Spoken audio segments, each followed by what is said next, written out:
اب نئے مضمون کا آغاز ہوتا ہے جس کا عنوان ہے در تفسیر حدیث انی لاستغفر اللہ ربی فی کل یوم 70 مرہ، یعنی حدیث کی تفسیر کہ میں اللہ اپنے رب سے ہر روز 70 مرتبہ مغفرت چاہتا ہوں۔ پیغمبر صلی اللہ علیہ وسلم کی طرح گفتگو اور اسرار نچھاور کرنے سے میں دن میں 70 بار توبہ کرتا ہوں، لیکن وہ مستی توبہ شکن بنتی ہے، یہ کپڑے چاک کرنے والی، جسم کی مستی بھلا دینے والی ہے۔ دراز تاریخ کے اظہار کی حکمت ایک رازداں پر مستی طاری کر دیتی ہے۔ یہاں مترجم نے حاشیے میں لکھا ہے کہ انی لاستغفر، حضور صلی اللہ علیہ وسلم کا یہ استغفار بھی اسی بنا پر تھا کہ بے اختیار معارف ظاہر ہو جاتے تھے، یعنی اسرار معرفت کو سنانا، یعنی روحانی مستی۔ چونکہ اللہ تعالیٰ نے چاہا کہ عالم آخرت کی دراز تاریخ لوگوں کو معلوم ہو، اس لیے وہ بعض راز داروں پر مستی طاری کر دیتا ہے تاکہ وہ بے خودی میں اسرار کو ظاہر کر دیں۔ اور یہاں حاشیہ ختم ہوتا ہے۔ پوشیدہ راز ایسے نقارے اور جھنڈے کے ساتھ جف القلم سے پانی جوش مارتا ہے۔ لامحدود رحمت ہر زمانے میں جاری ہے۔ اے انسانوں، تم اس کے علم سے سوئے ہوئے ہو۔ سوئے ہوئے کا کپڑا نہر کا پانی پی رہا ہے، پانی میں سویا ہوا سراب کا جویاں ہے، وہاں جاتا ہے جہاں پانی کی امید ہے۔ اس خیال سے اس نے اپنا راستہ مسدود کر دیا۔ یہاں مترجم نے حاشیے میں لکھا ہے، پوشیدہ اسرار اس قدر ظاہر ہونے کی وجہ یہ ہے کہ خدائی تقدیر سے معارف کا چشمہ ابلنے لگا ہے۔ جف القلم کا مطلب ہے یعنی ہونے والی باتیں لکھ کر قلم تقدیر خشک ہو چکا ہے۔ مولانا رحمۃ اللہ علیہ فرماتے ہیں، اللہ تعالیٰ کی رحمت کے دریا بہہ رہے ہیں لیکن تم غفلت کی نیند سوئے ہوئے ہو۔ سوئے ہوئے کی یہ حالت ہوتی ہے کہ دریا کی لہریں اس پر گرتی ہیں اور اس کے کپڑے پانی پیتے ہیں لیکن وہ پیاسا رہتا ہے۔ وہ محض پانی کے توقع پر خواب میں بھاگا پھرتا ہے اور گویا اپنے آپ کو اس دریا سے اور دور کر دیتا ہے۔ اور یہاں حاشیہ ختم ہوتا ہے۔ جبکہ اس نے اس جگہ کی سوچی، اس جگہ سے دور ہو گیا، ایک خیال کی بنیاد پر وہ صحیح واقعہ سے دور ہو گیا۔ سوئی ہوئی روح والے فقط دور بھی ہیں۔ اے سالکو، ان پر رحم کرو۔ میں نے نہیں دیکھا کہ پیاس سلائے، بے عقل کی پیاس سلاتی ہے۔ عقل وہی ہے جو اللہ تعالی سے فیضیاب ہو، نہ وہ عقل جو عطار و ستارے سے تم لائے ہو۔ یہاں مترجم نے حاشیے میں لکھا ہے، جب دوسری جگہ کے پانی کے تصور سے ادھر بھاگتا ہے تو واقعی پانی سے اپنے آپ کو مزید محروم کرتا ہے۔ جن کی روحیں سوئی ہوئی ہیں وہ سوئے ہوئے کی طرح کے دوربین ہیں۔ پیاس کی حالت میں نیند نہیں آتی لیکن بے عقل کی پیاس اس کو مزید سلا دیتی ہے۔ عقل وہ ہے جو خدا کی جانب سے عطا ہو۔ عطار و ستارے کی تاثیر سے انسان میں حس عقل کا نشوونما ہوتا ہے، وہ دراصل عقل نہیں ہے، لہذا اس دنیاوی عقل سے انسان خرد مند نہیں بنتا ہے۔ اور یہاں حاشیہ ختم ہوتا ہے۔ اب نئے مضمون کا آغاز ہوتا ہے جس کا عنوان ہے بیان آن کا عقل جزوی تا بگور پیش نہ بیند ادھر باقی مقلد انبیاء و اولیاء است، یعنی اس کا بیان کہ ناقص عقل قبر سے آگے نہیں دیکھتی ہے اور باقی معاملات میں انبیاء اور اولیاء کی مقلد ہے۔ اس عقل کی دوربینی قبر تک ہے، صاحب دل کی ملکیت سور پھونکنے تک ہے۔ یہ عقل قبر اور مٹی سے آگے نہیں جاتی ہے، یہ قدم عجائب کے میدان کو طے نہیں کرتا ہے۔ اس قدم اور اس عقل سے ہٹ جا، بیزار ہو جا، غیبی آنکھ تلاش کر اور نفع اٹھا۔ یہاں مترجم نے حاشیے میں لکھا ہے کہ عقل جزوی کا مطلب ہے دنیاوی عقل جو اطاروں کی تاثیر سے پیدا ہوتی ہے، اس کی دوڑ صرف قبر کے گڑھے تک ہے، اس کے بعد کے احوال اس کے ادراک میں نہیں آ سکتے ہیں، وہ صرف انبیاء اور اولیاء بنا سکتے ہیں جن کو عقل خداوندی حاصل ہے، وہ لوگ قیامت تک کے احوال سمجھ لیتے ہیں۔ یہ حسی قدم اور عقل ناقص بیکار ہے، غیب بین عقل و بصر مفید ہے۔ اور یہاں حاشیہ ختم ہوتا ہے۔ حضرت موسیٰ علیہ السلام کی طرح گریبان سے نور کب حاصل کرتا ہے؟ استاد کا تابع اور کتاب کا شاگرد۔ اس غور و فکر اور اس عقل سے سوائے درد سر کے کچھ حاصل نہیں ہوتا۔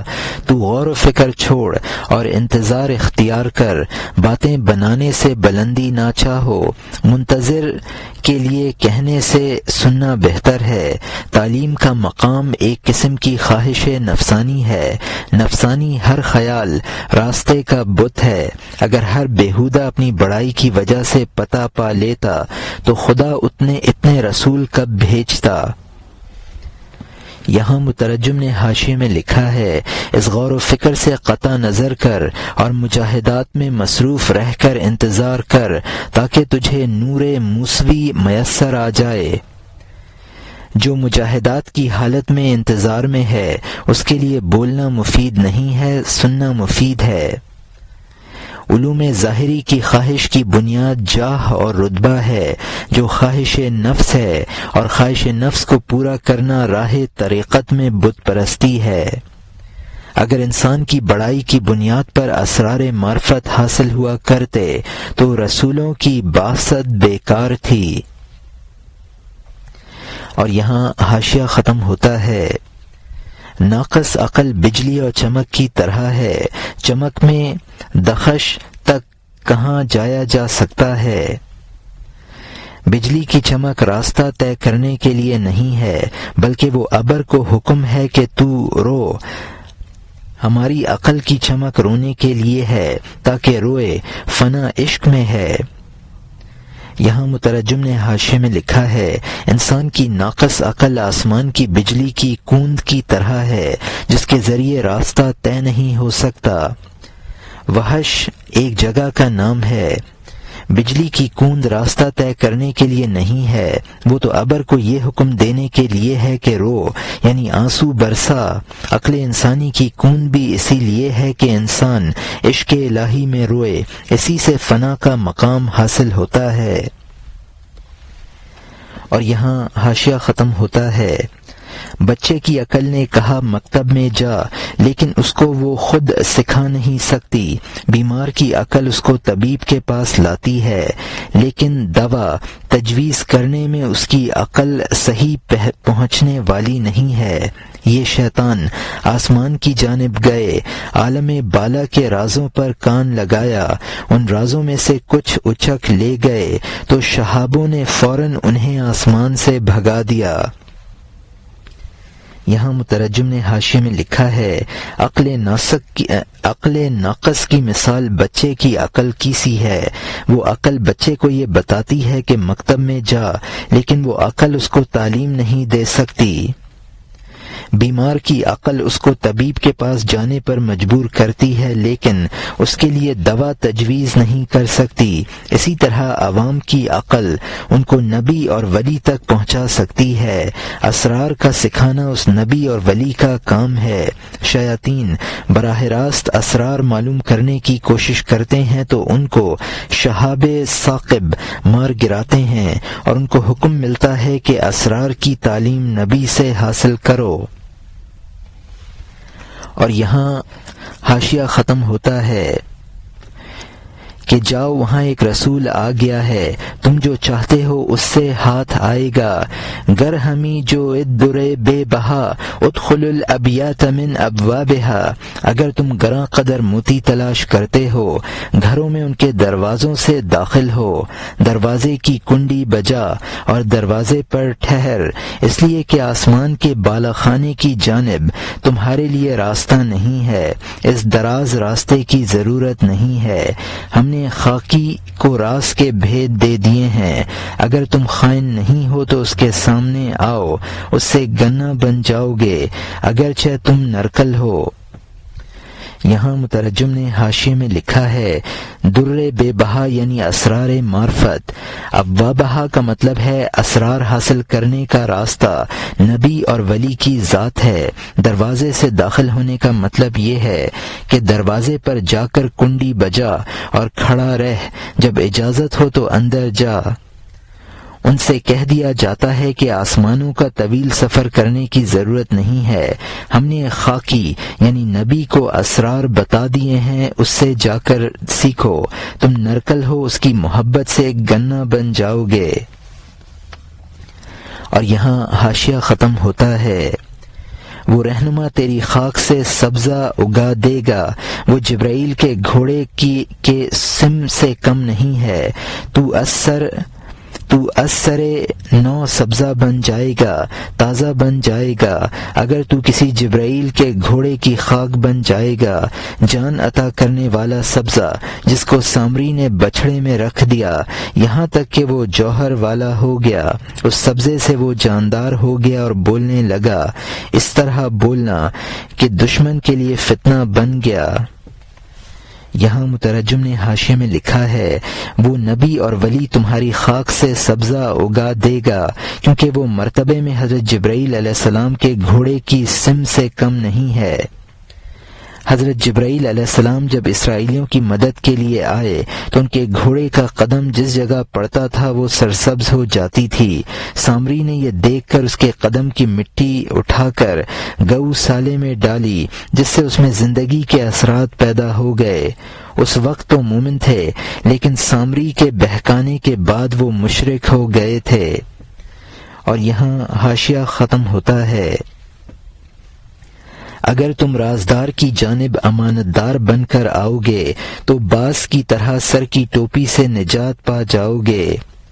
وہ سر کی ٹوپی جو آنکھ کی بندش اور کان کی بندش ہے، جس کی وجہ سے باز مسکین اور خستہ ہے، وہ ٹوپی باز کی آنکھوں پر ابتداً اس لیے آئی ہے کہ اس کا تمام میلان اپنی جنس کی طرف ہے، جب وہ اپنی جنس سے کٹا شاہ کا دوست ہو گیا تو باز کی طرح اس کی آنکھیں کھول دے گا۔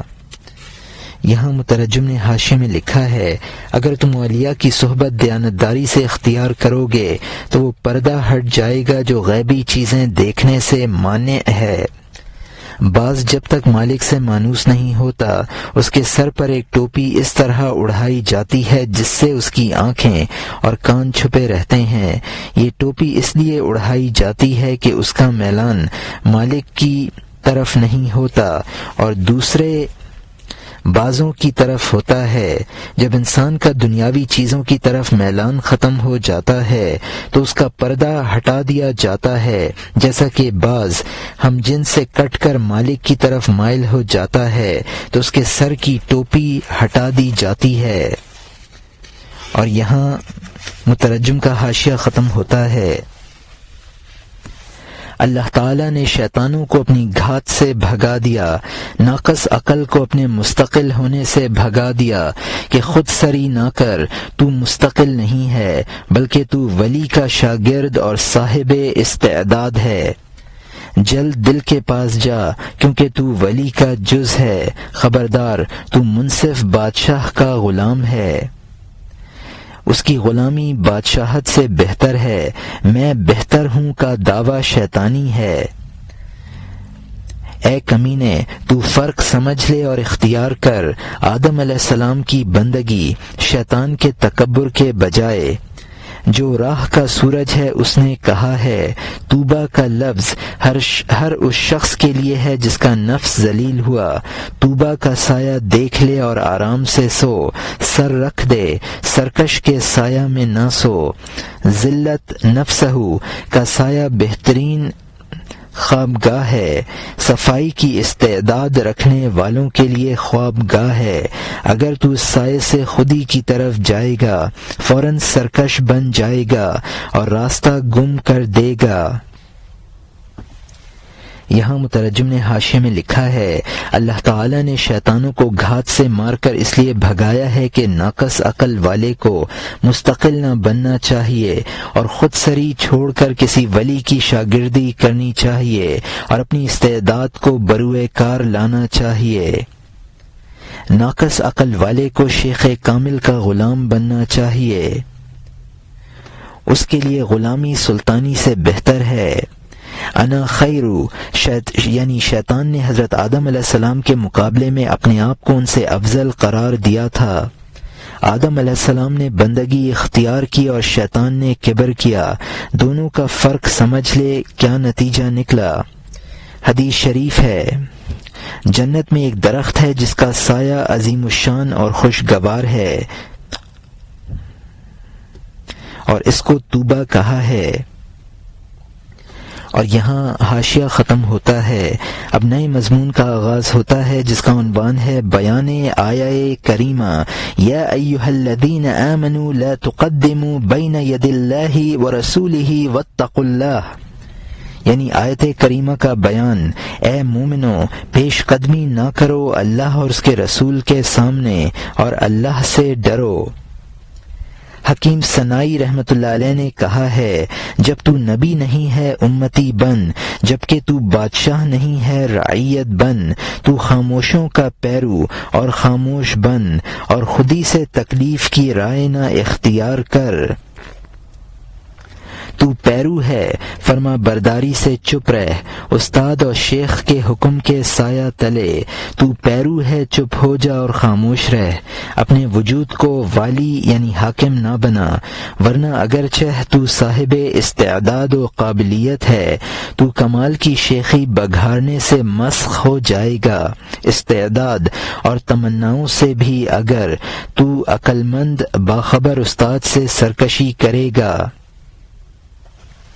یہاں مترجم نے حاشیے میں لکھا ہے مرید کو خاموشی سے شیخ کی تابع داری کرنی ضروری ہے، مرید کا کام چپ رہنا اور شیخ کی ہدایت پر عمل کرنا ہے، اپنی طرف سے باتیں بنانا اور اپنی بڑائی جتانا تباہی ہے۔ اگر تو شیخ کے سامنے بڑائی بگھارے گا تو اگرچہ صاحب استعداد ہو تیری وہ استعداد برباد ہو جائے گی۔ اور یہاں حاشیہ ختم ہوتا ہے موزہ سینے اور مشقت پر صبر کر، اگر تو بے صبر بنے گا پیوند لگانے والا رہ جائے گا، پرانے جوتے گانٹھنے والوں کو اگر صبر اور بردباری حاصل ہوتی ہنر کے ذریعے سب نیا موزہ سینے والے بن جاتے، پھر تو کوشش کرے گا اور بالآخر تھک کر خود کہے گا کہ عقل بندھن ہے، اس فلسفی کی طرح جس نے موت کے دن عقل کو بہت بے ساز و سامان دیکھا۔ یہاں مترجم نے حاشیے میں لکھا ہے پورا موچی اس وقت بنتا ہے جب صبر اور محنت سے سیکھتا ہے، ورنہ صرف موزہ اور جوتا گانٹھنے والا بن کر رہ جاتا ہے۔ جوتے گانٹھنے والے اگر صبر سے کام لے کر استاد سے سیکھتے تو ہنرمند بن کر موچی بن جاتے۔ عقل رسی ہے، یعنی ہماری عقل ہمارے ہنر سیکھنے کے لیے مانع بن گئی۔ اور یہاں حاشیہ ختم ہوتا ہے اس وقت اس نے اخلاص سے اقرار کیا کہ ہم نے ذہانت کے گھوڑے بیکار دوڑائے، میں نے تکبر کی وجہ سے باخدا لوگوں سے سرکشی کی، خیال کے سمندر میں تیراکی کی، روح کے سمندر میں تیراکی بیکار ہے، وہاں نوح علیہ السلام کی کشتی کے سوا چارہ نہیں ہے، کاش وہ تیراکی نہ سیکھتا تاکہ تمنا کو نوح علیہ السلام اور کشتی سے وابستہ کر دیتا۔ رسولوں کے شاہ نے اسی لیے فرمایا ہے کہ اس عظیم دریا میں کشتی میں ہوں۔ یہاں مترجم نے حاشیے میں لکھا ہے، شیخ ابو علی سینا نے موت کے وقت جب عالم آخرت منکشف ہونے لگا تو اقرار کیا کہ ان معاملات میں عقلی گھوڑے دوڑانا بیکار تھا۔ علم کے غرور نے اہل اللہ تک نہ پہنچنے دیا اور میں خیالی سمندر میں غوطے لگاتا رہا۔ مولانا رحمۃ اللہ علیہ فرماتے ہیں، روح کے سمندر میں خود تیرنا بیکار ہے، وہاں نوح علیہ السلام والی کشتی ضروری ہے۔ اگر شیخ ابو علی سینا عقل کے گھوڑے دوڑانا نہ جانتا تو کسی بزرگ کا ہاتھ پکڑ لیتا۔ حضور صلی اللہ علیہ وسلم نے اسی لیے ارشاد فرمایا ہے کہ میں دریائے روح کی کشتی ہوں، اس کو میرے ذریعے پار کر سکو گے۔ اور یہاں حاشیہ ختم ہوتا ہے، یا وہ ہے جو میری بصیرتوں میں میری جگہ سچا قائم مقام بنا ہے، میں دریا میں نوح علیہ السلام والی کشتی ہوں۔ ہرگز اے نوجوان تو کشتی سے روگدانی نہ کر، کنعان کی طرح ہر پہاڑی کی جانب نہ جا۔ قرآن سے لا عاصم اليوم یعنی آج کوئی بچانے والا نہیں ہے سن لے۔ پردے کی وجہ سے یہ کشتی پست نظر آتی ہے، تجھے عقل کا پہاڑ بلند نظر آتا ہے۔ خبردار خبردار، اس نیچی کشتی کو نیچا نہ سمجھ، خدا سے جڑے ہوئے اس فضل کو دیکھ، اپنی عقل کے پہاڑ کو بلند نہ سمجھ، کیونکہ اس کو ایک موج تہو بالا کر دے گی۔ اگر تو کنعان صفت ہے میرا یقین نہ کرے گا، خواہ میں اس جیسی 200 نصیحتیں کر دوں۔ اس بات کو کنعان کا کان کب قبول کرتا ہے، کیونکہ اس پر خدا کی مہر لگی ہوئی ہے۔ نصیحت اللہ تعالی کی مہر سے آگے کب بڑھ سکتی ہے؟ نئی بات، ازلی حکم کب بدل سکتی ہے؟ لیکن میں خوشگوار بات سناتا ہوں، اس امید پر کہ تو کنعان نہیں ہے۔ خبردار، بالآخر تو یہ اقرار کرے گا، پہلے ہی دن سے انجام بھی بن جا۔ تو انجام کو دیکھ سکتا ہے نہ بنا، اپنے انجام میں آنکھ کو اندھا اور پرانا۔ جو نیک بخت کی طرح انجام بھی ہوتا ہے، اس کو راستہ چلنے میں ہر وقت ٹھوکر نہیں لگتی ہے۔ یہاں مترجم نے حاشیے میں لکھا ہے، یعنی صحابہ کرام جو حضور صلی اللہ علیہ وسلم کی بصیرتوں سے فیض یاب تھے۔ حضور صلی اللہ علیہ وسلم نے فرمایا، میں اور میرے فیض یافتہ صحابہ اس دریائے معرفت کے لیے بمنزلہ نوح علیہ السلام کی کشتی کے ہیں۔ کنعان حضرت نوح علیہ السلام کے نافرمان بیٹے کا نام ہے، جس نے بجائے کشتی میں بیٹھنے کے یہ کہا تھا کہ میں پہاڑ پر چڑھ کر پناہ حاصل کر لوں گا۔ قرآن پاک میں اس کو جواب دیا گیا، لا عاصم اليوم، آج کوئی بچانے والا نہیں ہے۔ چونکہ آنکھوں پر بندش ہے، اس لیے اولیاء کی صحبت حقیر نظر آتی ہے اور اپنی عقل بلند نظر آتی ہے، جبکہ فضل خداوندی اس کے شامل حال ہے، تو اس کو حقیر نہ سمجھ۔ اگر تیرا مزاج بھی کنعان کی طرح ہے تو میری نصیحت کو نہ سنے گا۔ ایسے لوگوں کے کانوں پر مہر خداوندی لگی ہوئی ہے۔ کسی کی نصیحت اللہ تعالی کی مہر سے گزر کر کان تک کیسے پہنچ سکتی ہے؟ ازلی حکم یعنی کانوں پر مہر لگ جانے کا حکم۔ میں جو کچھ نصیحت کر رہا ہوں اس بنا پر کر رہا ہوں کہ تو کنعان صفت نہ ہوگا۔ مولانا رحمۃ اللہ علیہ پھر پہلے مضمون کی طرف لوٹتے ہیں کہ آخر میں عقل کے ناکارہ ہونے کا اقرار کرنا پڑے گا، اور آخر کے معاملے کو ابھی سمجھ لے۔ اگر تو چشم بصیرت سے کام لے گا تو انجام کو دیکھ سکتا ہے۔ جو شخص انجام بھی ہوتا ہے وہ ٹھوکریں نہیں کھاتا۔ اگر تو بھی یہ چاہتا ہے تو اہل اللہ کے قدم کی خاک کو سرما بنا لے، پھر سر کے بل گرنے سے بچ جائے گا۔ اور یہاں حاشیہ ختم ہوتا ہے، اگر تو ہر وقت گرنا اور سنبھلنا نہیں چاہتا، کسی مرد خدا کے پاؤں کی خاک سے آنکھ کو تیز کر لے، اس کے پاؤں کی خاک کو آنکھ کا سرما بنا لے تاکہ بیہودہ سر کو نہ ٹکرائے۔ کیونکہ شاگردی اور اس احتیاج سے اگر تو سوئی بھی ہے ذوالفقار یعنی تلوار بن جائے گا. ہر برگزیدہ کی خاک کو سرما بنا لے، وہ لگتی بھی ہے آنکھ کو بناتی بھی ہے. اولیاء کی خاک سے آنکھ روشن کر لے تاکہ تو آغاز سے انجام تک دیکھ لے. اونٹ کی آنکھ اس لیے زیادہ روشن ہوتی ہے کہ وہ آنکھ کی روشنی کے لیے کانٹا کھاتا ہے. کانٹا چبا تاکہ وہ تجھ میں پھول اگائے. تیری آنکھ روشن اور روح صاف ہو جائے گی. اگر تو دل کی آنکھ سے کانٹا نکال دے گا، اللہ تعالی جان کی آنکھ کو روشنی عطا فرما دے گا. یہاں مترجم نے حاشیے میں لکھا ہے، اہل اللہ کی اتباع سے تھوڑی سی استعداد والا بھی کامل بن جاتا ہے. ذوالفقار حضرت علی رضی اللہ عنہ کی تلوار کا نام ہے. یہ ذرا لگتا تو ہے لیکن آنکھ کو درست کر دیتا ہے. یعنی اہل اللہ کی اطاعت ناگوار تو ہوتی ہے لیکن انسان کو کامل بنا دیتی ہے. اونٹ نے کانٹے چبائے تو آنکھیں روشن ہو گئیں. شیخ کی تعلیم و محبت میں ناگواریاں برداشت کر، تیرے اندر معرفت کے گل اور بوٹے اگیں گے. آنکھوں میں روشنی، دل میں صفائی پیدا ہو جائے گی. اگر نفس کے رذائل کا کانٹا آنکھ سے نکال دو گے تو نور بصیرت حاصل ہو جائے گا. اور یہاں حاشیہ ختم ہوتا ہے. اب نئے مضمون کا آغاز ہوتا ہے جس کا عنوان ہے قصہ شکایت استربا اشتر کہ من بسیار در رومی افتم در راہ رفتن تو کم می افتی چون است او جواب گفتن شتر میرا استر راہ.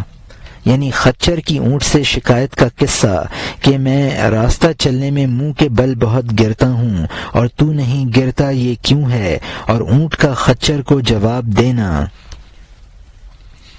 ایک خچر نے ایک روز ایک اونٹ کو دیکھا جبکہ وہ ایک استبل میں اس کے ساتھ جمع ہوا. اس نے کہا میں منہ کے بل بہت گرتا ہوں، ٹیلے اور راستے میں اور بازار و کوچے میں منہ کے بل اکثر کیوں گرتا ہوں، ہموار اور ناہموار راستے میں. یہاں مترجم نے حاشیے میں لکھا ہے، اس قصے سے مولانا رحمۃ اللہ علیہ نے دوربینی کے فوائد اور دوربین کی اطاعت کے فائدے سمجھائے ہیں. اور یہاں حاشیہ ختم ہوتا ہے.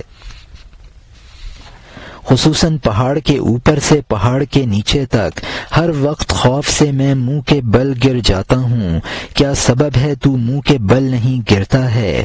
شاید تیری پاک جان غیب سے مالا مال ہے. میں ہر وقت سر کے بل گرتا ہوں اور گھٹنے رگڑ لیتا ہوں. اس غلطی سے تھوتنی اور گھٹنے زخمی کر لیتا ہوں. میرا پالان اور میرا بوجھ میرے سر پر الٹا ہو جاتا ہے اور گدھے والے سے میں ہر وقت پٹتا ہوں، اس بے وقوف کی طرح جو برباد شدہ عقل کی وجہ سے گناہ کر کے ہر وقت توبہ توڑ دیتا ہے. یہاں مترجم نے حاشیے میں لکھا ہے، عام طور پر بھی گرتا ہوں لیکن پہاڑی راستے میں تو ضرور گرتا ہوں. منہ کے بل گرتا ہوں تو بوجھ اور پالان کھسک کر سر پر آ جاتا ہے، پھر گدھے والا میرے ڈنڈے مارتا ہے. مولانا رحمۃ اللہ علیہ فرماتے ہیں کہ توبہ شکن بے عقل کی مثال اس گدھے کی سی ہے. اور یہاں حاشیہ ختم ہوتا ہے. زمانے میں شیطان کے تابع بنتی ہے کہ کمزوری کی وجہ سے اس توبہ شکن کی رائے وہ لنگڑے گھوڑے کی طرح ہر وقت منہ کے بل گرتا ہے جس پر بھاری بوجھ ہو اور سنگلاخ راستہ ہو. غیب سے وہ سر پر چوٹ کھاتا ہے. وہ منحوس توبہ کے ٹوٹنے سے پھر کمزور ارادے سے توبہ کرتا ہے. شیطان نے ایک پھونک ماری توبہ کو توڑ دیا، کمزوری در کمزوری، اور اس کا تکبر اس قدر کہ اولیاء کو ذلت سے دیکھتا ہے. اے اونٹ تو مومن کی طرح ہے، منہ کے بل نہیں گرتا ہے اور مار نہیں کھاتا ہے. تیرے پاس کیا ہے کہ تو ایسا بے مصیبت ہے، بغیر لغزش کے ہے اور منہ کے بل نہیں گرتا ہے. اس نے کہا اگرچہ ہر نیک بختی اللہ تعالی کی جانب سے ہے، ہم میں اور تجھ میں بہت فرق ہے. یہاں مترجم نے حاشیے میں لکھا ہے، توبہ شکن اپنی کمزور رائے کی وجہ سے شیطان کے تابع ہوتا ہے اور لنگڑے گھوڑے کی طرح ٹھوکر کھا کر منہ کے بل گرتا رہتا ہے، جس پر زیادہ وزن ہو اور راستہ بھی پتھریلا ہو۔ توبہ شکن پھر توبہ کرتا ہے اور شیطان ایک پھونک سے پھر اس کی توبہ توڑ دیتا ہے۔ خود تو اس قدر کمزور ہے لیکن بزرگوں کو ذلیل سمجھتا ہے۔ خچر کی بات شروع کی ہے۔ خچر نے اونٹ سے کہا، تیری مثال مومن کی سی ہے جو نہ منہ کے بل گرے اور نہ پٹے۔ اگرچہ ہر سعادت اللہ کی جانب سے ہے لیکن ظاہری وجہ یہ بھی ہے کہ میرا سر بلند اور میری آنکھیں دوربین ہیں۔ اور یہاں حاشیہ ختم ہوتا ہے، میرا سر بلند ہے، میری دونوں آنکھیں بلند ہیں، بلندی سے دیکھنا تکلیف سے امن کا سبب ہے، میں پہاڑ کی چوٹی سے پہاڑ کی جڑ تک دیکھ لیتا ہوں، تہ بتہ ہر گڑھے اور ہموار کو۔ جس طرح اس بزرگ نے دیکھ لیا پہلے سے اپنے معاملے کو موت کے دن تک، جو بات 20 سال بعد ہوگی، وہ نیک خصلت اس کو اسی وقت جانتے تھے۔ اس متقی نے صرف اپنا حال ہی نہیں دیکھا بلکہ مغربی اور مشرقی کا بھی دیکھا۔ یہاں مترجم نے حاشیے میں لکھا ہے، بڑے صدر سے مراد بایزید بستامی رحمۃ اللہ علیہ ہو سکتے ہیں، جن کو شیخ ابو الحسن خرقانی رحمۃ اللہ علیہ کے احوال پیدائش سے قبل معلوم ہو گئے تھے، یا مطلق ولی مراد ہے۔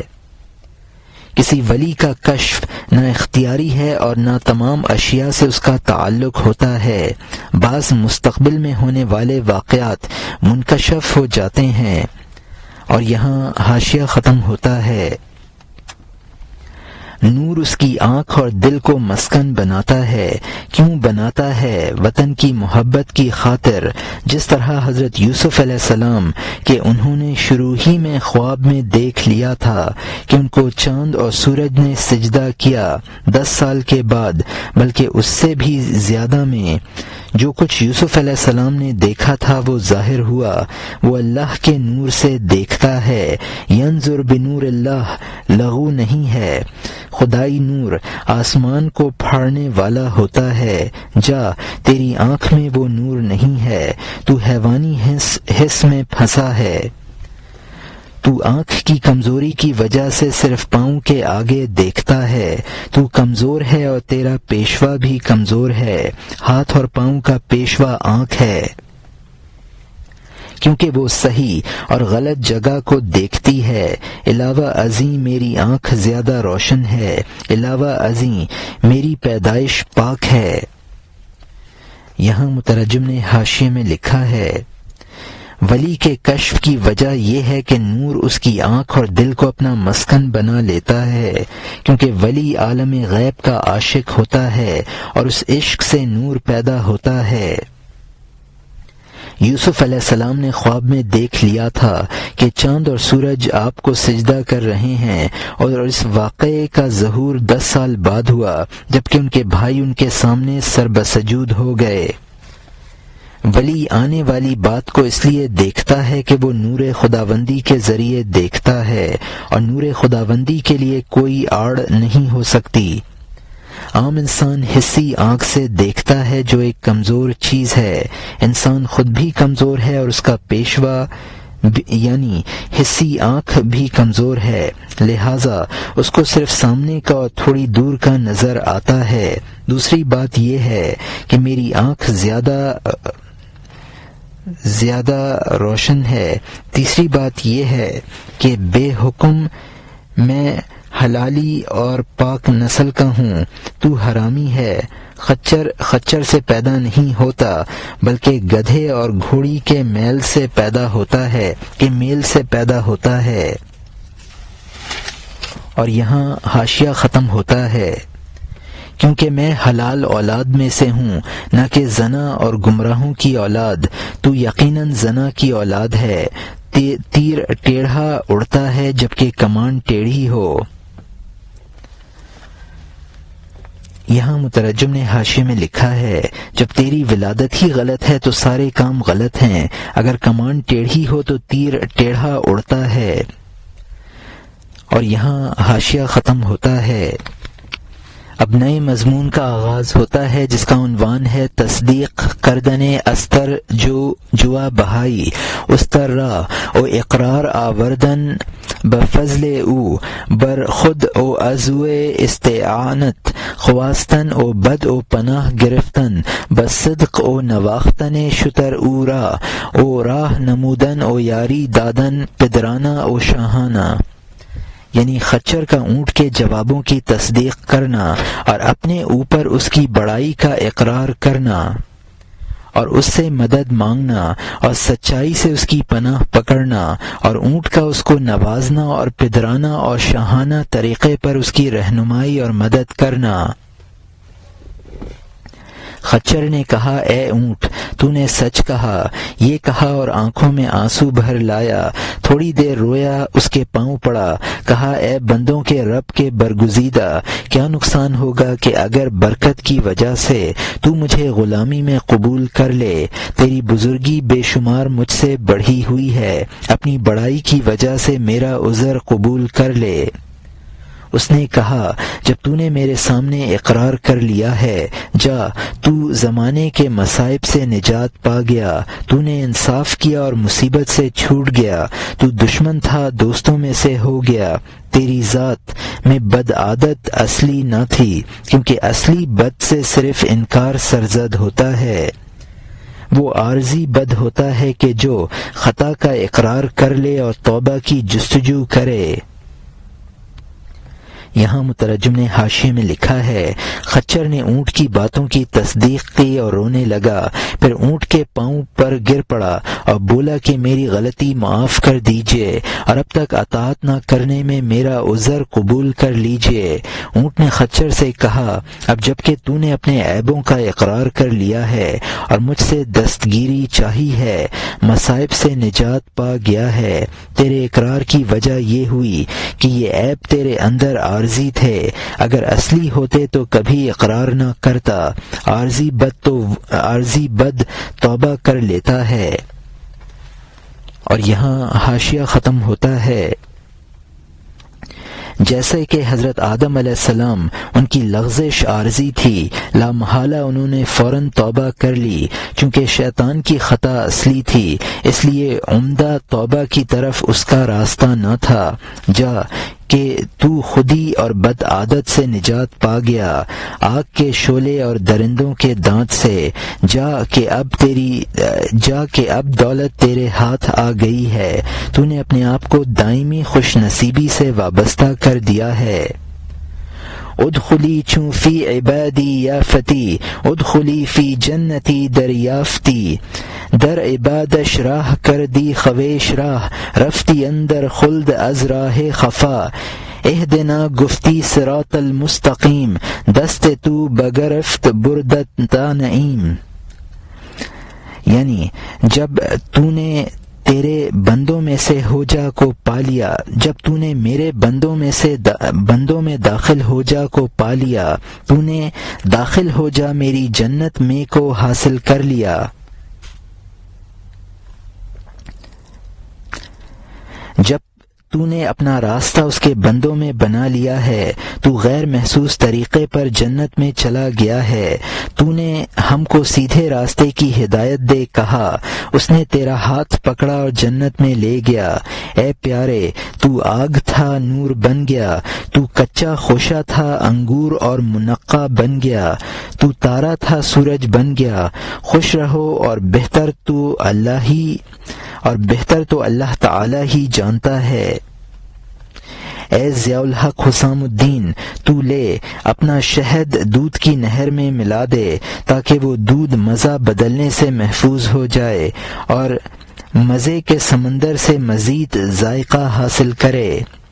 وہ الست کے سمندر میں مل جائے گا، جب وہ دریا بن جائے گا ہر تغیر سے بچ جائے گا۔ یہاں مترجم نے حاشیے میں لکھا ہے، حضرت آدم علیہ السلام کی لغزش عارضی تھی، انہوں نے توبہ کر لی، شیطان کی خطا فطری تھی، اس کو توبہ کی توفیق نہ ہوئی۔ اونٹ نے کہا، اب جب کہ تو نے توبہ کر لی، تو خودی اور بدعادت سے نجات پا گیا اور جہنم کے عذاب سے چھوٹ گیا، اب تجھے خوش نصیبی کی دولت مل گئی ہے اور تو نے جنت حاصل کر لی ہے۔ قرآن پاک میں ہے، فادخلی فی عبادی وادخلی جنتی، یعنی اے مطمئن نفس، تو میرے بندوں میں داخل ہو جا اور میری جنت میں داخل ہو جا، یعنی اللہ کے عباد اور بندوں میں داخل ہو جانا جنت میں داخلے کا سبب ہے۔ انسان اللہ تعالیٰ کا عبد اس وقت بنتا ہے جب کہ اس کی عبادت کرے اور عبادت کے ذریعے وہ جنت میں داخل ہو جاتا ہے۔ جب کوئی اللہ تعالیٰ سے دعا کرتا ہے اور کہتا ہے اہدنا الصراط المستقیم، ہمیں سیدھے راستے کی رہنمائی کر دے، تو اللہ تعالیٰ اس کی دستگیری فرماتا ہے اور جنت میں داخل کر دیتا ہے۔ پہلے تو آگ تھا، اب نور بن گیا، یعنی پہلے تو ناقص تھا، اب کامل بن گیا۔ مولانا رحمۃ اللہ علیہ فرماتے ہیں، اے ضیاء الحق، تم علوم و معارف میں اپنا شہد ملا دو تاکہ اس میں تغیر نہ آ سکے اور وہ اور مزیدار ہو جائیں۔ آپ کی تعلیم سے وہ ناقص وجود کامل سے مل جائے گا، جب وجود کل میں داخل ہو جائے گا تو اس کو بقا اور دوام حاصل ہو جائے گا۔ اور یہاں مترجم کا حاشیہ ختم ہوتا ہے، اس شہد کے دریا میں راستہ پا لے گا، اس میں کسی آفت کا عمل نہ ہو سکے گا۔ اے اللہ کے شیر کی طرح غرہ، تاکہ وہ دڑوک 7ویں آسمان پر پہنچے۔ کاہل سست کی جان کو کیا خبر، چوہا شیر کی دڑوک کو کہاں پہچانتا ہے۔ اپنے احوال سونے کے پانی سے لکھ دے، ہر دریا دل نیک فطرت کے لیے، یہ روح کو بڑھانے والی بات دریائے نیل کا پانی ہے۔ اے خدا، اس قبطی کی نظر میں خون بنا دے۔ یہاں مترجم نے حاشیے میں لکھا ہے، شہد کا خاصہ ہے کہ اس کے اندر کی چیز تغیر پذیر نہیں ہوتی ہے۔ اے ضیاء الحق، آپ اللہ تعالیٰ کے شیر ہیں، شیروں کی طرح غرائیے اور حقائق کو بیان کیجیے۔ جو حقائق کے پیاسے نہیں ہیں وہ آپ کے معارف سے واقف نہیں ہیں۔ چوہا شیر کی دڑوک کو نہیں سمجھتا ہے، بڑھیا جانور اس کو سمجھتے ہیں۔ اپنے احوال بشکل مثنوی لکھ ڈالیے، یعنی ضیاء الحق کے احوال دریائے نیل کی طرح ہیں، جو سبتیوں کی سیرابی کا ذریعہ تھے اور قبطیوں کے لیے خون تھا۔ اور یہاں حاشیہ ختم ہوتا ہے، اب نئے مضمون کا آغاز ہوتا ہے جس کا عنوان ہے لابا کردن قبطی مرسبتی را کہ یک ظرف بنیت خویش از نیل پرکن او بر لبے من تانا بخورم بحق دوستی او برادری ما سبو کہ شما سبتیاں بہر خود پرمی کنید از نیل آب صاف ست او سبو کہ ما قبطیاں پرمی کنیم خون صاف ست، یعنی ایک قبطی کی سبتی کی خوشامد کرنا کہ ایک برتن اپنی نیت سے دریائے نیل سے بھر لے اور دوستی اور بھائی بندی کی بنا پر میرے منہ سے لگا دے تاکہ میں پی لوں۔ وہ ٹھلیا کہ تم سبتی دریائے نیل سے اپنے لیے بھرتے ہو صاف پانی ہے، اور وہ ٹھلیا کہ ہم قبطی بھرتے ہیں بالکل خون ہے۔ میں نے سنا ہے کہ ایک قبطی آیا پیاس کی وجہ سے ایک سبتی کے گھر، کہنے لگا کہ میں تیرا دوست اور رشتہ دار ہوں، میں آج تیرا محتاج ہوں کیونکہ موسیٰ علیہ السلام نے جادو ٹونا کر دیا ہے، یہاں تک کہ اس نے ہمارے لیے دریائے نیل کو خون بنا دیا ہے۔ سبتی اسی سے صاف پانی پیتے ہیں، نظر بندی کی وجہ سے قبطی کے لیے خون بن گیا ہے۔ یہاں مترجم نے حاشیے میں لکھا ہے، مولانا دریائے نیل کے خون بن جانے کا قصہ ذکر کرتے ہیں۔ قبطی یعنی فرعون کے ماننے والے، سبتی یعنی حضرت موسیٰ علیہ السلام کے پیرو۔ ضرورت یہ ہے کہ حضرت موسیٰ علیہ السلام نے جادو کے ذریعے ہمارے لیے نیل کے پانی کو خون بنا دیا ہے. اسی دریا سے سبتی پانی پی رہے ہیں اور ہمارے لیے خون بن گیا ہے. اور یہاں حاشیہ ختم ہوتا ہے. اب قبطی پیاس سے مر رہے ہیں. اپنی نحوست یا بد فطرتی کی وجہ سے ایک تشلا اپنے لیے پانی سے بھر لے تاکہ تیرے پانی میں سے یہ پرانا دوست پی لے. جب تو یہ تشلا اپنے لیے بھرے گا وہ خون نہ ہوگا، پاک و صاف پانی ہوگا. میں بھی تیرے طفیل میں پانی پی لوں گا، کیونکہ طفیلی تابع بن کر غم سے چھوٹ جاتا ہے. یہاں مترجم نے حاشیے میں لکھا ہے یہ خون تنہا ہماری بد نصیبی یا بقول حضرت موسیٰ علیہ السلام بد فطرتی ہے. تو یہ کر کہ اپنے لیے پانی بھر لے، میں بھی اس میں سے پی لوں گا. تو اپنے لیے بھرے گا تو وہ پانی پاک و صاف رہے گا، خون نہ بنے گا. میں تیرا طفیلی بن کر پانی پی لوں گا. طفیلی ہر قسم کی فکر سے بے نیاز ہوتا ہے. اور یہاں حاشیہ ختم ہوتا ہے. اس نے کہا اے جانے جہاں میں خدمت کروں گا، اے میری دونوں آنکھوں کی روشنی میں لحاظ برتوں گا، تیری مراد پوری کروں گا، خوش ہوں گا، تیرا غلام بنوں گا اور آزادی سمجھوں گا. اس نے تشلے کو نیل میں سے پانی سے بھرا، منہ پر رکھا اور آدھا پیا. تشلے کو پانی چاہنے والے کی طرف جھکایا کہ تو بھی پی لے. وہ کالا خون بن گیا. پھر اس طرف جھکایا، خون پانی بن گیا. قبطی غصہ اور پیچ و تاب میں پڑ گیا. تھوڑی دیر بیٹھا رہا یہاں تک کہ اس کا غصہ جاتا رہا. اس کے بعد اس نے کہا اے بھاری تلوار، اے بھائی اس عقدہ کا کیا حل ہے؟ اس نے کہا اس کو وہ پیتا ہے جو پرہیزگار ہے. پرہیزگار وہ ہے جو بیزار ہوا فرعون کے راستے سے اور موسیٰ جیسا بن گیا. موسیٰ کی قوم بن جا. یہ پانی پی لے، چاند سے صلح کر لے، چاندنی دیکھ لے. یہاں مترجم نے حاشیے میں لکھا ہے اس سبتی نے کہا میں تیری فرمائش پوری کر کے خوشی محسوس کروں گا. اس سبتی نے تشلا نیل کے پانی سے بھرا اور آدھا خود پی گیا. خود پانی پی کر سبتی نے تشلا قبطی کی طرف جھکا دیا تو اس تشلے میں پانی کے بجائے کالا خون تھا. پھر اس سبتی نے اپنی طرف کو جھکایا تو وہ خون پانی بن گیا. اس واقعہ سے قبطی کو بہت غصہ آیا. وہ قبطی تھوڑی دیر غصے میں بیٹھا رہا. پھر اس نے سبتی سے کہا کہ یہ گرہ کیسے کھلے؟ سبتی نے کہا یہ پانی متقی پی سکتا ہے. متقی وہ ہے جو فرعون سے بیزار ہو کر حضرت موسیٰ علیہ السلام کی بات مان لے. تو موسیٰ علیہ السلام کی امت میں داخل ہو کر متقی بن جا، تو پانی پی لے گا. اور یہاں حاشیہ ختم ہوتا ہے. لاکھوں اندھیریاں ہیں تیرے غصے کی وجہ سے. اللہ تعالیٰ کے بندوں پر تیری آنکھ میں غصہ فرو کر آنکھ کھول خوش ہو جا. دوستوں سے عبرت پکڑ استاد بن جا. پانی پینے میں تو میرا طفیلی کب ہو سکتا ہے جبکہ تیرا کفر کوہ کاف کی طرح ہے. پہاڑ سوئی کے نقوے میں کہاں گھس سکتا ہے سوائے اس کے کہ پہاڑ گھاس کا تنکا بن جائے. عمدہ توبہ سے پہاڑ کو تنکا بنا لے. بخشے ہوں کا جام لے اور اچھی طرح پی. تو اس دھوکے بازی سے اس کو کیسے پی سکتا ہے جبکہ اللہ تعالیٰ نے اس کو کافروں پر حرام کر دیا ہے. چال بازی کا خالق تیری چال بازی میں کب آ سکتا ہے؟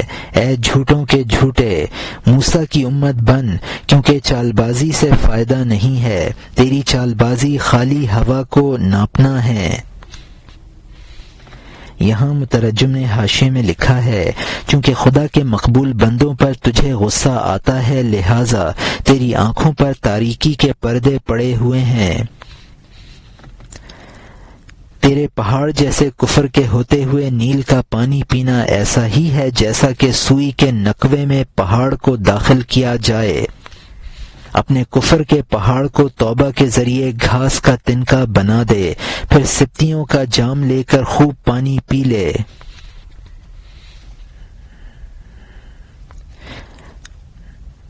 یعنی یہ تدبیر کہ میں اپنے لیے پانی بھروں اور تو اس سے پی لے۔ اور یہاں حاشیہ ختم ہوتا ہے۔ پانی کا پتا ہے کہ خدا کے حکم سے روگدانی کرے اور کافروں کے لیے پانی کا کام کرے، یا تو سمجھتا ہے کہ تو روٹی کھاتا ہے، سانپ کا زہر اور جان کا گھٹاؤ کھا رہا ہے۔ روٹی اس جان کی اصلاح کہاں کرتی ہے جو روٹی دینے والے کے حکم سے دل اکھاڑے؟ یا تو سمجھتا ہے کہ مثنوی کے حروف جب تو بیکار کر کے پڑھے گا سمجھ سکے گا، یا دانائی کا کلام اور پوشیدہ راز آسانی سے ناقصوں کے کان میں آ جائے گا؟ یہاں مترجم نے حاشیے میں لکھا ہے، اللہ تعالیٰ نے جب پانی کو یہ حکم دے دیا ہے کہ وہ قبطی کے لیے خون بنے تو وہ نافرمانی نہیں کر سکتا۔ کافر کے لیے روٹی بھی حس کا کام، روح کی تقویت ہے، اپنا کام نہیں کرتی بلکہ الٹا اثر دکھاتی ہے۔ اگر مثنوی جیسی کتاب کو بھی بیکار سمجھ کر پڑھے گا تو اس سے نصیحت اندوز نہ ہو سکے گا۔ کیسی ہی دانائی کی بات ہو، وہ ناقص انسان کے کان میں نہیں پہنچتی ہے۔ اور یہاں حاشیہ ختم ہوتا ہے۔ اندر آتا ہے لیکن افسانوں کی طرح، چھلکا نظر آتا ہے نہ مغز اور دانے، سر اور منہ پر چادر تانے ہوئے، دلبر نے تیری آنکھ سے منہ چھپا رکھا ہے۔ شاہنامہ یا کلیلہ تیرے لیے ایسا ہی ہے جیسا کہ قرآن، سرکشی کی وجہ سے۔ یہاں مترجم نے حاشیے میں لکھا ہے، وہ محض اس کو افسانہ سمجھے گا، اس کے مغز اور گودے تک نہ پہنچ سکے گا۔ اس شخص کے لیے مغز کی یہ حالت ہوگی جیسے کوئی معشوق سر اور منہ پر چادر تانے لیٹا ہو تو ظاہر میں اس کے حسن کو نہ دیکھ سکے گا۔ شاہنامہ یعنی فردوسی کا شاہنامہ، اور کلیلہ یعنی قصے کہانیوں کی مشہور کتاب کلیلہ دمنہ۔ منکر اپنے تکبر کی وجہ سے ان سب چیزوں کو یکساں سمجھتا ہے۔ اور یہاں حاشیہ ختم ہوتا ہے۔ حقیقت اور مجاز میں فرق تب ہوتا ہے کہ مہربانی کا سرما تیری آنکھ کھول دے، ورنہ بیکار ناک والے کے لیے مینگنی اور مشک جبکہ سونگنے کی طاقت نہیں ہے دونوں یکساں ہیں۔ تھکن سے اپنے آپ کو بے نیاز کرنا اللہ تعالیٰ کے کلام سے اس کا مقصد ہوتا ہے کہ وسوسوں اور رنج کی آگ کو اس کلام سے بجھائے اور علاج کرے۔ آگ کی اس مقدار کو بجھانے کے لیے پاک پانی اور پیشاب تدبیر سے یکساں ہو گئے۔ وسوسوں کی آگ کو یہ پیشاب اور پانی دونوں بجھاتے ہیں، شراب اور نیند کی طرح۔ لیکن اگر تو اس پاک پانی سے واقف ہو جائے کہ وہ خدا کا کلام ہے اور روح پرور ہے، وسوسہ بالکلیہ جان سے معدوم ہو جائے اور دل گلستاں کا راستہ پالے، کیونکہ باغ اور نہر میں اڑنے لگتا ہے جو صحیفوں کے راز کا پتہ لگا لیتا ہے۔ یہاں مترجم نے حاشیے میں لکھا ہے، حقیقت اور مجاز کو انسان جب سمجھتا ہے، جب اس کو بصیرت حاصل ہو، وہ انسان جس کی ناک میں سونگنے کی حس نہ ہو، محض جی بہلانے کے لیے قرآن کی تلاوت کرنا قرآنی حقائق سے محروم رکھتا ہے۔ انسان اگر محض دل کی پریشانی اور رنج کو دور کرنے کے لیے قرآن پڑھے تو اس کے حقائق سے غافل رہتا ہے۔ محض وقت کاٹنے کے لیے تو قرآن اور افسانہ یکساں کام کرتا ہے، محض وقت کاٹنے کے لیے قرآن اور افسانہ یکساں کام کرتا ہے۔ نیند اور شراب دونوں وسوسوں اور دل کے خیالات کو دفع کرتے ہیں، لیکن دونوں میں بہت فرق ہے۔ اگر کوئی شخص قرآن پاک کو کلام اللہ اور روحانی کلام سمجھ کر پڑھے تو دل کے وسوسوں سے بالکلیہ زائل ہو جائیں اور دل کو باغ جنت کا راستہ مل جائے۔ جو شخص قرآن کے حقائق سے آگاہ ہو جاتا ہے وہ جنت کے باغات اور نہروں کی سیر کرتا ہے۔ اور یہاں حاشیہ ختم ہوتا ہے۔ یا تو یہ خیال کرتا ہے کہ اولیاء کا چہرہ جیسا کہ واقعی ہے ہم دیکھتے ہیں؟ پیغمبر اس سے تعجب میں تھے کہ ایمان لانے والے میرا چہرہ کیوں نہیں دیکھتے ہیں؟ لوگ میرے چہرے کا نور کیوں نہیں دیکھتے ہیں جبکہ وہ مشرق کے سورج سے بازی لے گیا ہے؟ اگر دیکھتے ہیں تو یہ حیرت کیوں ہے؟ یہاں تک کہ وحی آئی کہ وہ چہرہ پوشیدہ ہے۔ یہاں مترجم نے حاشیے میں لکھا ہے، جس طرح عوام قرآن کی حقیقت تک نہیں پہنچتے، اسی طرح وہ نبی کے چہرے کی حقیقت سے باخبر نہیں ہوتے ہیں۔ حضور صلی اللہ علیہ وسلم کو تعجب ہوتا تھا کہ یہ منکر لوگ میرے چہرے کے نور کو جو کہ مشرق کے سورج سے زیادہ منور ہے کیوں نہیں دیکھتے ہیں اور میری تعلیمات پر کیوں حیران ہوتے ہیں۔ اس پر حضور صلی اللہ علیہ وسلم کو بتایا گیا کہ آپ کے چہرے کا چاند ان سے پوشیدہ ہے۔ اور یہاں حاشیہ ختم ہوتا ہے، آپ کی جانب چاند ہے اور مخلوق کی جانب ابر ہے تاکہ آپ کے چہرے کو کافر بے فائدہ نہ دیکھے۔ آپ کی جانب دانا ہے، مخلوق کی جانب دال، تاکہ اس خاص شراب کو عوام نہ پئیں۔ خدا نے فرمایا کہ تو ان کے بارے میں خیال کرتا ہے کہ وہ دیکھتے ہیں، تو وہ حمام کی تصویر ہیں، وہ نہیں دیکھتے ہیں۔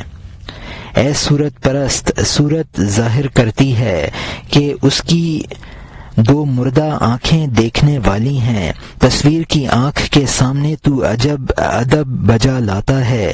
تعجب ہے وہ میرا لحاظ کیوں نہیں کرتی ہے، یہ بھلی تصویر کیوں خاموش ہے کہ میرے سلام پر علیک نہیں کہتی ہے، مہربانی سے وہ سر اور مونچھ کیوں نہیں ہلاتی ہے، اس لحاظ سے کہ میں نے اس کو 100 سجدے کیے ہیں۔ اللہ تعالیٰ اگرچہ ظاہر میں سر نہیں ہلاتا ہے، اس کے لحاظ سے باطن میں چاشنی عطا فرما دیتا ہے۔ یہاں مترجم نے حاشیے میں لکھا ہے، جس طرح عوام قرآن کی حقیقت تک نہیں پہنچتے، اسی طرح وہ نبی کے چہرے کی حقیقت سے باخبر نہیں ہوتے ہیں۔ حضور صلی اللہ علیہ وسلم کو تعجب ہوتا تھا کہ یہ منکر لوگ میرے چہرے کے نور کو جو کہ مشرق کے سورج سے زیادہ منور ہے کیوں نہیں دیکھتے ہیں اور میری تعلیمات پر کیوں حیران ہوتے ہیں۔ اس پر حضور صلی اللہ علیہ وسلم کو بتایا گیا کہ آپ کے چہرے کا چاند ان سے پوشیدہ ہے۔ آپ کے چہرہ انور کی مثال بدلی کے چاند کی طرح ہے، آپ کی جانب وہ چاند ہے اور منکرین کی جانب اس پر بدلی چھائی ہوئی ہے، اور یہ اس لیے ہے کہ جب وہ اس سے فائدہ اٹھانا نہیں چاہتے تو ان کو دیدار سے محروم کر دیا گیا ہے۔ قرآن میں بتوں کے بارے میں فرمایا گیا ہے کہ وہ بظاہر دیکھتے ہوئے دکھائی دیتے ہیں لیکن وہ دیکھ نہیں رہے ہیں، یہی حال منکرین کا ہے۔ بت پرست بت کی آنکھوں میں روشنی سمجھتا ہے جو واقعہ کے خلاف ہے، بت پرست اس کی آنکھ کے سامنے اس کی تعظیم بجا لاتا ہے، پھر تعجب کرتا ہے کہ اس قدر تعظیم کرنے کے باوجود یہ بت میرا کچھ خیال نہیں کرتا، یہ بت دیکھ رہا ہے لیکن مجھ کو جواب نہیں دیتا، میرے سلام کا بھی جواب نہیں دیتا، یعنی وعلیکم السلام نہیں کہتا ہے، میرے سجدوں کے جواب میں اگر زبان سے نہیں بولتا تو کم از کم سر کی جنبش سے ہی جواب دے دے۔ مولانا فرماتے ہیں کہ اللہ بھی کسی کے سجدوں کا نہ جواب دیتا ہے نہ سر ہلاتا ہے، لیکن دل میں تاثیر پیدا کر دیتا ہے، یہ فرق ہے۔ اور یہاں حاشیہ ختم ہوتا ہے کہ 200 سر ہلانا اس کی قیمت ہے، عقل اور جان اس طرح سر ہلاتی ہے، تو کوشش سے عقل کی خدمت کرتا ہے، عقل کا لحاظ یہ ہے کہ وہ ہدایت بڑھا دیتی ہے۔